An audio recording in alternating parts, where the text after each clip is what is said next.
Bonjour Jordan Bardella. Bonjour. Merci de répondre à mes questions ce matin, à 2 semaines donc du premier tour des élections présidentielles. Vous êtes député européen, vous êtes président du Rassemblement national et votre candidate est aujourd'hui la mieux placée pour être au second tour face à Emmanuel Macron. Hier soir, Gérald Darmanin, le ministre de l'Intérieur et évidemment qui soutient Emmanuel Macron, a dit « Marine Le Pen est dangereuse pour Emmanuel Macron. Elle peut gagner cette élection ». J'imagine que pour une fois, vous êtes d'accord avec Gérald Darmanin. Écoutez, j'aurais été au moins une fois sur le quinquennat d'accord avec M. Darmanin. Marine Le Pen est donnée aujourd'hui au second tour et je pense qu'elle a la solidité nécessaire pour rassembler une majorité de Français. C'est vrai qu'elle est donnée dans la marge d'erreur. Le dernier rolling IFOP qui est sorti hier la met dans la marge d'erreur, c'est-à-dire assez serré avec. Ouais, ce qui veut dire que le second tour est incertain. Et ça veut dire une chose assez très serré claire. avec Jean-Luc Mélenchon. Ça veut dire une chose. Non, c'est serré entre Emmanuel Macron et Marine Le Pen au second tour. Oui. Ça veut dire une chose très claire, c'est que si les Français se déplacent... Ça, vous êtes déjà sur le second tour. Pardon, moi j'en étais encore au premier. Mais ça, vous l'avez enjambé là. Ça veut dire que si les Français se déplacent, Marine Le Pen se qualifiera pour le second tour de l'élection présidentielle et elle peut gagner cette élection présidentielle. Et en réalité, elle est la seule à pouvoir gagner. Parce que c'est vrai que on voit sur les intentions de vote de second tour entre Emmanuel Macron et tous les autres candidats à la présidentielle que Emmanuel Macron, en réalité, serait très très largement réélu face à Valérie Pécresse, face à Jean-Luc Mélenchon ou face à Éric Zemmour.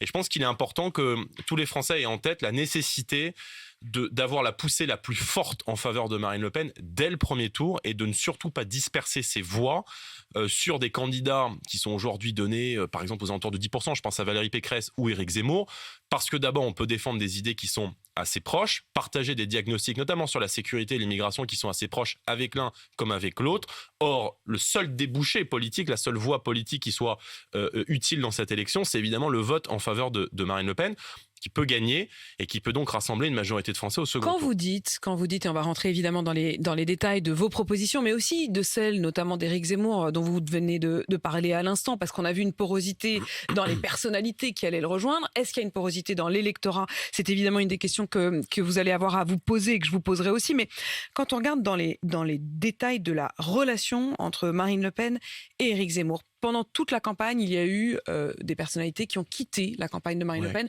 en faveur de celle d'Éric Zemmour. L'inverse n'est d'ailleurs pas vrai.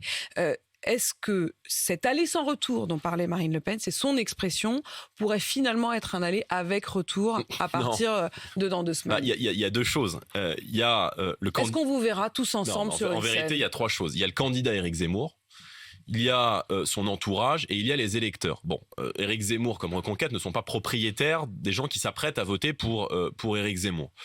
Les quelques personnes qui sont parties pour... on parle de 10 élus sur 1000 pour des raisons diverses. On parle de personnalités très emblématiques comme Marion Maréchal. Oui, d'accord, mais qui ont fait un choix qui est même contradictoire avec ce qu'eux-mêmes avaient dit. Marion Maréchal avait par exemple dit il y a quelques semaines « Je soutiendrai le candidat le mieux placé ». Bon, c'est quand même irrationnel de s'engager dans la campagne d'Éric Zemmour, dans la mesure où Éric Zemmour fait 2 fois moins... Elle n'a pas l'air de regretter depuis, elle assume parfaitement, mais très bien, mais elle va sur les plateaux. Mais la réalité des faits est là, il y a quand même un certain nombre d'études qui montrent qu'Éric Zemmour aujourd'hui ferait 2 fois moins que Marine Le Pen s'il était candidat. Donc, à partir de ce constat-là, la candidature d'Éric Zemmour n'apporte pas de plus-value supplémentaire. Certains ont pu partir sur une vision qui était différente de la nôtre, parce que y a des gens qui considéraient qu'on n'était pas assez brutal, qu'on n'était pas assez radical. Est-ce que Marion Maréchal et Marine Le Pen sont réconciliables ? Non mais je ne veux pas faire de psychologie. Non mais c'est pas de la psychologie, c'est de la politique. Marion Maréchal a fait son choix. Je veux dire, elle a fait son choix. Moi, ce que je regarde aujourd'hui, c'est la dynamique en faveur de Marine Le Pen. Et je dis, pour répondre à votre question, que les électeurs d'Éric Zemmour sont évidemment des patriotes sincères. Mais ce sont des patriotes sincères qui ont rejoint Éric Zemmour sur la conviction que allait se jouer dans cette élection présidentielle la survie de la France. Or, il y a une contradiction à dire que cette élection présidentielle va engager la France pour les 50, 60, 100 prochaines années, dans ce qu'elle a dans son âme, dans la défense de son identité, de ses modes de vie, et soutenir un candidat qui est aujourd'hui crédité de 9% d'intention de vote, et dont on peut au moins dire se résoudre au fait qu'il ne se qualifiera pas pour le Vous choisissez évidemment les chiffres qui vous arrangent. 10% dans le IFOP, 9% dans le Opinion Web, on est entre 9 et 11. Allez, je vous accorde, on est entre 9 et 11. Mais en tout cas, pas suffisamment pour se qualifier au second tour, et en tout cas, vous pouvez au moins m'accorder ça, 2 fois moins que les intentions de vote en faveur de Marine Le Pen, qui est aujourd'hui donnée autour des 20. Donc, je veux dire, si l'enjeu, c'est de sauver notre pays, c'est d'arrêter l'immigration, c'est de mener la guerre au totalitarisme islamiste, c'est de rétablir la sécurité partout sur le territoire national, alors il faut voter non pas seulement pour celle qui a les solutions, mais pour celle qui est en capacité de les mettre en œuvre dans 3 semaines. Et c'est ce que je suis venu dire ce matin. Si le peuple vote, le peuple gagne. Il faut se rassembler pour battre Emmanuel Macron. Parce que je dis aux Français, la politique d'Emmanuel Macron, elle est dans tout. Ce sont les 60% de taxes que vous payez sur les carburants. Ce sont les retraités qui vivent avec 8 € par jour et dont le gouvernement a désindexé les pensions de retraite sur l'inflation. Elle est dans le niveau abyssal aujourd'hui, dans l'explosion de l'insécurité, des cambriolages, y compris dans la ruralité dont personne ne parle. Il y a aujourd'hui en France une agression gratuite toutes les 44 secondes et ça c'est le bilan de Gérald Darmanin et d'Emmanuel Macron. On ne peut pas continuer 5 années supplémentaires comme cela. Il est donc temps que les idées que nous représentons, qui je pense sont majoritaires dans le pays, puissent maintenant arriver au pouvoir et qu'on puisse sauver notre pays. Jordan Bardella, sur ce rassemblement dont vous parlez, qui est plutôt, on l'a bien compris, au niveau des électeurs qu'au niveau des leaders. Parce que je pense que Éric Zemmour, tout simplement, pardon de vous couper, Éric Zemmour ne souhaite pas être ministre de Marine Le Pen, c'est tout. Mais est-ce que vous souhaiteriez qu'il le soit ? Non, parce que on n'est pas dans la même, on n'est pas sur une élection municipale partielle. Éric Zemmour, il s'est présenté. Vous ne pourriez pas. Vous nous dites ce matin, Éric Zemmour, quoi qu'il arrive et quel que soit le scénario, ne sera jamais dans un gouvernement de Marine Le Pen. Je ne suis pas candidat à l'élection présidentielle. Marine Le Pen fera son choix. En tout cas, elle a défendu l'idée d'un gouvernement d'union nationale. Moi, je veux rassurer les Français. Si vous commencez l'union, sur le fait que l'union la par Éric Zemmour, je ne sais pas où est-ce que vous allez la trouver l'union. Ben, on fera l'union avec des gens qui veulent faire l'union. Et des patriotes, il y en a à droite comme à gauche. Et je pense qu'Éric Zemmour a commis une erreur qui est de s'enfermer dans la volonté de rassembler le peuple de droite. Pour moi, il n'y a pas un peuple de droite. Donc en fait, vous dites la même chose qu'Éric Zemmour. Vous voulez l'union des droites. Non, je veux l'union de tous les Français. Il y a des patriotes, il y a des gens qui aiment la France à droite comme à gauche. Ça, c'est le propre des gens de droite. Vous pourriez aller chercher des gens de gauche. Ils sont de droite parce qu'ils aiment la France et que les gens de gauche seraient de gauche parce qu'ils n'aimeraient pas la France. Moi, je pense qu'il faut rassembler aujourd'hui le meilleur de la droite, le meilleur de la gauche. Et vous savez, on a au Rassemblement national des gens qui viennent de tous horizons. Il y a des gens qui viennent du Rassemblement national. Il y a des gens qui viennent des Républicains. Thierry Mariani, Jean-Paul Garot, qui sera le ministre de la Justice, par exemple, si Marine Le Pen est élue présidente de la République. Jean-Paul Garot est un magistrat, c'est le père du parquet national antiterroriste et c'est celui qui a été le rapporteur de la loi sur la burqa, qui a travaillé, coécrit notre loi sur l'islamisme, notre loi contre l'idéologie islamiste. Et c'est peut-être la différence d'ailleurs.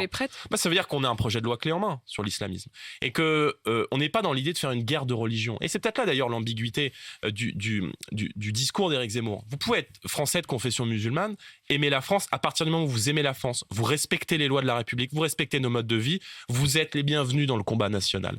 Parce que le moment il est trop grave aujourd'hui pour ajouter de la division à la division, et on ne gagnera face à Emmanuel Macron que si les Français sont rassemblés et que si les patriotes, les amoureux de la France sont rassemblés, qu'ils viennent de la droite comme de la gauche. Est-ce que vous utiliseriez la fameuse expression de grand remplacement ? Je ne l'utilise pas parce qu'elle n'est pas claire, mais vous l'avez utilisée, vous avez parfois dit... J'ai dit que ça pointait une réalité qui était juste. C'est-à-dire que moi, j'ai grandi dans un territoire, la Seine-Saint-Denis, dont le moins qu'on puisse dire est que le basculement démographique est aujourd'hui en cours. Il y a des millions de Français, madame, qui, partout dans notre pays, ne reconnaissent plus le pays dans lequel ils ont grandi. Il y a des millions de Français, y compris des Français même issus de l'immigration, qui ont grandi en France et qui se sentent devenir étrangers dans leur propre pays. Et ce sentiment, il n'est pas une fatalité. Donc il faut agir contre l'immigration anarchique, massive. Emmanuel Macron a battu tous les records en la matière. Je vous rappelle qu'Emmanuel Macron, c'est 1 275 000 titres de séjour accordés depuis 2017, plus les 900 000 clandestins. L'immigration est aujourd'hui hors de contrôle en France. Et vous savez que l'une des premières mesures que nous ferons voter dans les premières semaines, si nous arrivons à la tête de l'État, c'est l'organisation d'un référendum sur l'immigration. Parce que les Français n'ont jamais été consultés sur cette question et les Français ont le droit, je le crois, de décider qui peuple la France. Donc, nous ferons passer un projet de loi par référendum qui vise à arrêter l'immigration dans notre pays. Vous dites, vous, que l'expression, le grand remplacement, vous ne l'auriez pas forcément utilisé telle quelle, mais enfin vous parlez de, je cite, puisque je l'ai noté quand vous l'avez dit, basculement démographique. Oui, bien sûr. C'est la même chose. Mais quand Marine Le Pen, hier soir, à la question justement de la notion de grand remplacement, vous est-elle étrangère ? Elle répond, cette expression, cette notion m'est complètement étrangère. Parce qu'il y a dans d'accord quand même. Parce qu'il y a dans la thèse grand remplacement telle qu'elle a été écrite par Renaud Camus, qui est un écrivain, l'idée d'une conspiration. C'est-à-dire que l'idée que le remplacement en réalité de la population française, européenne, par une population venue d'Afrique, etc., serait un complot avec en gros 10 types qui seraient mis autour de la table pour dire on va remplacer la population européenne. Je crois qu'il n'y a pas du tout de vision complotiste. C'est simplement la conséquence de 30 ans de politique d'immigration massive dans notre pays, à laquelle ni la droite ni la gauche n'ont été en capacité de répondre. Et en réalité, je pense qu'aucun Français qui nous écoute ce matin ne peut douter de la volonté, de la détermination de Marine Le Pen d'arrêter l'immigration, mais de le faire dans la paix civile. Je veux dire, vous savez que l'une des mesures que nous souhaitons mettre en œuvre, c'est la priorité nationale. C'est-à-dire qu'on souhaite, par exemple, réserver les aides sociales aux Français, réserver les allocations familiales, notamment aux familles françaises, c'est-à-dire aux critères de la nationalité française. Et on souhaite également que dans le logement à situation égale et dans l'emploi à compétences égales, l'emploi ou le logement puisse être donné en priorité à un citoyen français. Parce qu'on sait que dans le logement notamment, c'est instaurer une préférence étrangère. Aujourd'hui, vous avez un tiers des immigrés au sens de l'INSEE, qui occupent Mais je un voudrais que HLM. tout le monde puisse comprendre qui il a face à lui et qui il a aussi dans les bulletins qu'ils vont avoir à choisir dans 2 semaines. Vous dites donc basculement démographique. Éric Zemmour dit grand remplacement. Marion Maréchal dit qu'elle redoute que la France devienne africaine d'ici 2060. Ça, est-ce que vous diriez la même chose ? Je dis que dans un certain nombre de territoires, on a le sentiment que la France a disparu. Donc vous êtes d'accord avec Marion Maréchal ? Moi, j'ai grandi en Seine-Saint-Denis. J'ai grandi dans une cité HLM de Seine-Saint-Denis. Et il y a beaucoup de Français qui quittent ce département, mais y compris des Français issus de l'immigration, qui eux ont fait cet effort exigeant qui s'appelait l'assimilation. L'assimilation républicaine dont nous sommes les avocats dit aux personnes qui arrivent dans notre pays, ne venez pas comme vous êtes, mais devenez ce que nous sommes. Or, on a un peu le sentiment que l'effort exigeant qui a été demandé à des générations d'immigrés qui sont arrivés en France dans les années 50, dans les années 60, dont ma famille qui est arrivée d'Italie dans les années 60, a fait cet effort d'apprendre la langue, de respect des institutions, de respect de l'histoire nationale, de respect de la police, de respect du maître à l'école, et bien que cet effort exigeant n'est plus demandé aux générations qui arrivent. Mais la seule solution, plutôt que des slogans, plutôt que des constats, parce qu'Éric Zemmour, il a porté ce témoignage, mais il est en incapacité aujourd'hui, parce qu'il ne peut ni se qualifier, ni l'emporter, d'y apporter une réponse politique, c'est de voter pour Marine Le Pen, qui fera voter ce référendum, qui a pour but d'arrêter l'immigration, d'expulser les clandestins, d'expulser les délinquants et criminels étrangers, de rétablir la double peine qui a été supprimée par Nicolas Sarkozy. Il faut quand même savoir aujourd'hui que, et ça c'est aussi le bilan de Madame Pécresse, le bilan de la droite au gouvernement, qu'aujourd'hui on est dans l'incapacité d'expulser un délinquant ou un criminel étranger et qu'on a la double peine, c'est-à-dire qu'on subit les méfaits de la délinquance et en plus on doit le garder sur le territoire français. Donc nous mettrons fin à l'ensemble de ces anomalies. Vous dites au fond qu'il n'y a pas de frontière entre la gauche et la droite sur un certain nombre de points, en tout cas du point de vue même de l'électorat. Vous avez dit pour vous que c'était pas pour l'union de la droite, mais vous avez quand même dit qu'au fond, même ceux de gauche pouvaient venir vous rejoindre. Je n'ai pas dit cela. Je dis que ce qui va se jouer dans 3 semaines n'est pas un choix entre la droite et la gauche. Vous draguez un peu les électeurs de Jean-Luc Mélenchon. Vous partagez le même mais je pense gâteau, qu'il y a des patriotes, des gens qui aiment la France, à droite comme à gauche. Je pense qu'il y a à droite des gens qui sont attachés à l'identité française et il y a à gauche des gens qui sont fermement attachés à la laïcité et qui refusent les compromissions islamo-gauchistes dans lesquelles est tombé M. Mélenchon, son parti, son discours, son allusion à la cancel culture, au discours wokiste, à la déconstruction de notre histoire nationale, qu'il partage d'ailleurs avec Emmanuel Macron, qui avait dit il faut déconstruire a parlé du l'histoire wokisme il y a 3 jours de en France. disant je n'adhère pas du tout à ce truc-là. Emmanuel Macron est un funambule qui marche sur du vide. Emmanuel Macron, il arrive à dire tout et le contraire de tout avec la conviction d'avoir raison. Il nous explique qu'il n'y a pas de culture française pour ensuite nous parler de l'art de vivre à la française. Il nous explique qu'il se revendique dans un entretien qu'il fait au journal L'Express au chevet de mentisme pour ensuite venir nous expliquer qu'il faut déconstruire l'histoire de France. Donc Emmanuel Macron, c'est tout et le contraire de tout. Et je pense que c'est contre cela que les Français doivent voter. Contre le sentiment d'un grand désordre, d'une grande confusion. Sur la question des aides sociales, quand vous entendez Emmanuel Macron qui dit que désormais il voudra un RSA qui soit conditionné à un certain nombre d'heures de travail, entre 15 et 20 heures de travail, est-ce que ça vous partagez ? Non mais bien sûr, mais ça ce sont les vieilles chimères de la droite et ça c'est de l'électoralisme pour essayer de séduire ce qu'il reste aujourd'hui d'électorat à Valérie Pécresse, d'électorat mondialiste à quelques jours du premier tour. Commençons d'abord par réserver le RSA aux Français. Voilà, aux familles françaises. Commençons par réserver les allocations aux familles françaises. On va faire beaucoup d'économies. Et vous savez que nous souhaitons notamment financer une partie des baisses d'impôts, notamment de la fiscalité. Vous savez qu'on souhaite faire de la TVA à 5,5. Exactement, TVA à 5,5. Notamment sur l'essence. Exactement, sur le carburant, l'essence, l'électricité, le gaz, le fioul, pour rendre du pouvoir d'achat aux Français. Et ça, on le fera dès le lendemain de l'élection de Marine Le Pen et le financer notamment par ces 16 milliards d'euros qu'on va chercher dans, je dirais, la suppression des aides sociales aux étrangers en France, parce que c'est un message qu'on envoie. Et d'ailleurs, je tiens à dire une chose très claire.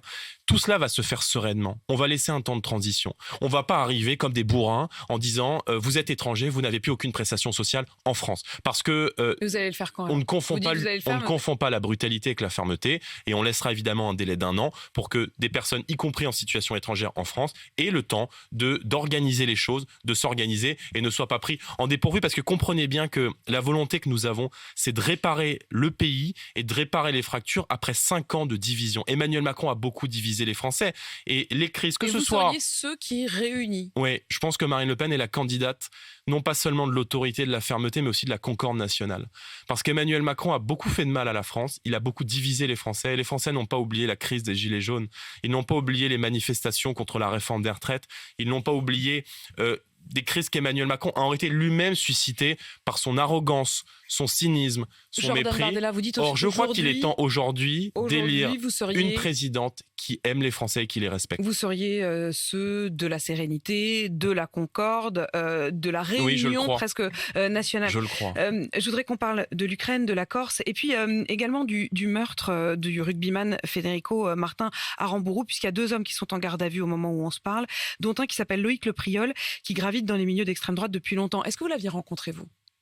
Non. Non, jamais. Non, jamais. Parce qu'il y a des photos, effectivement, où il apparaît non loin de Marion Maréchal ou de Julien Rochdy, qui tous les deux étaient au Rassemblement national, mais qui, il faut le dire, sont aujourd'hui dans l'équipe d'Éric Zemmour. Non, pas du tout. Et il sera jugé aussi pour une affaire de violence et de cruauté vis-à-vis d'un ancien camarade du GUDSA, caution pour pouvoir ne pas rester en prison. Elle a été payée par un conseiller régional RN d'Île-de-France et trésorier du micro-parti de Marine Le Pen à l'époque, donc puisque c'était donc il y a quelques années. Aujourd'hui, il n'a plus d'étiquette, mais il a été élu par le Rassemblement national. Est-ce que cette violence, est-ce que ces personnes qui parfois sont pas capables de basculer dans la violence, ça existe chez vous ? Non, mais écoutez, je veux bien qu'on essaie de faire le lien entre le cousin de la boulangère, je suis très précise, du garagiste, je suis très précise, de la secrétaire d'un tel qui, il y a 10 ans, a été élu sur une liste proche de la nôtre.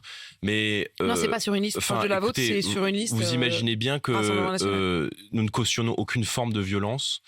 Et pour une raison très simple, c'est que la violence, en réalité, les militants du Front National et du Rassemblement National la subissent depuis 30 ans. Permettez-moi de vous rappeler que depuis le début de cette campagne, il y a beaucoup de militants du Rassemblement National, y compris d'ailleurs des militants de Reconquête, comme des permanences d'ailleurs de députés de la majorité, avec qui pour le coup je ne partage rien sur le fond, mais qui ont été attaqués dans la campagne électorale, soit par des militants d'ultra-gauche, qui généralement viennent aussi commettre un certain nombre de violences et de méfaits dans des mobilisations. Je n'ai pas entendu le ministre de l'Intérieur sur ces sujets, et déjà que nous n'avons pas de campagne électorale... Donc vous n'avez rien à voir avec ces gens-là ? Évidemment que nous n'avons rien à voir avec ce type d'actes. Enfin, je veux dire, ça va de soi, et je pense que personne n'en doute. Je disais pas les actes, je disais les personnes. Non plus. Qui à un moment ont gravité quand même et ont eu l'étiquette Rassemblement national. Je vous dis, essayez pas de chercher des liens entre des gens qui étaient là, qui connaissent un tel, etc. Ça va peut-être un peu loin. L'Ukraine, finalement, peu de sanctions supplémentaires après le grand marathon diplomatique d'hier. Est-ce qu'on va s'habituer à l'Ukraine ? Est-ce qu'on va finir par s'installer dans cette guerre ? Je ne sais pas, en tout cas, personne ne sait jusqu'où Vladimir Poutine souhaite aller et dans combien de temps, et pour combien de temps, pardonnez-moi. Je crois en revanche qu'il est extrêmement important et urgent qu'on soit prudent sur les conséquences que pourrait avoir la guerre en Ukraine, notamment sur l'activité économique de nos entreprises et notamment sur le pouvoir d'achat des Français. Veiller à nos intérêts avant de veiller à nos valeurs. Moi, je dis attention à ne pas se tirer une balle dans le pied. Parce que le retrait total de nos entreprises en Russie... Auchan, Leroy Merlin peuvent rester pour vous. D'abord, pourrait provoquer des situations de faillite pour ces groupes, et notamment, je pense à Leroy Merlin. Il y a 160 000 emplois derrière. Les groupes français en Russie, c'est 160 000 emplois qui pourraient être menacés sur des gens qui, pour le coup, n'ont probablement Vous partagez donc le point de vue du gouvernement aujourd'hui, aucune responsabilité ne leur demande pas de partir. Dans la prise de décision et dans cette offensive, dans cette attaque qu'a commise Vladimir Poutine en Russie. Et puis surtout, attention à ne pas pousser la Russie dans les bras de la Chine. Parce que c'est ça qu'il y a derrière. Parce qu'en partant de Russie, on va laisser des infrastructures. On va permettre à la Russie de s'enrichir. Et moi, j'ai d'ores et déjà entendu la diplomatie chinoise inviter ces TPE-PME, ces entreprises, y compris ces grands groupes, à venir combler le vide. Et attention à ce que le 21e siècle dans lequel nous changeons d'époque, je crois que ça a été rappelé maintes et maintes fois suite à cette crise, on ne vienne pas créer un monstre et créer une hyperpuissance entre le pays le plus peuplé du monde, la Chine, et le pays le plus grand du monde, la Russie, entre le premier exportateur de matières premières au monde, la Russie, et l'usine du monde, la Chine. Attention à l'hyperpuissance et aux monstres que nous pourrions créer et que nous pourrions peut-être regretter dans les 10 prochaines années. Les obsèques d'Ivan Colonna cet après-midi avec un appel de nombreux élus corses à mettre tous les drapeaux et pas seulement ceux de la collectivité corse en berne cet après-midi et à respecter 1 minute de silence. Est-ce que ça, pour vous, ça signe la fin de la discussion possible avec la Corse sur l'autonomie? Non mais, bon, d'abord, je pense que l'autonomie, en tout cas proposée par le ministre de l'Intérieur, en dit long sur ce à quoi est prêt Emmanuel Macron. C'est-à-dire qu'Emmanuel Macron est prêt à tout pour être réélu, pour peut-être avoir les voix des nationalistes, c'est-à-dire dépecer la souveraineté de la France et dépecer l'intégrité territoriale de la France. Je n'ai pas de sympathie pour Ivan Colonna, mais je veux juste rappeler en 10 secondes que le fait générateur, c'est l'assassinat d'un détenu français, donc Ivan Colonna, par un codétenu djihadiste, multirécidiviste, multicondamné, qui était auxiliaire d'administration, c'est-à-dire qui bénéficiait dans la prison d'une délégation de service public et qui était rémunéré comme tel. Ce simple fait générateur est un scandale et aurait dû entraîner la démission du ministre de la Justice. Merci Jordan Bardella d'avoir répondu à mes questions ce matin. Il est 8h53, vous êtes le président du Rassemblement national.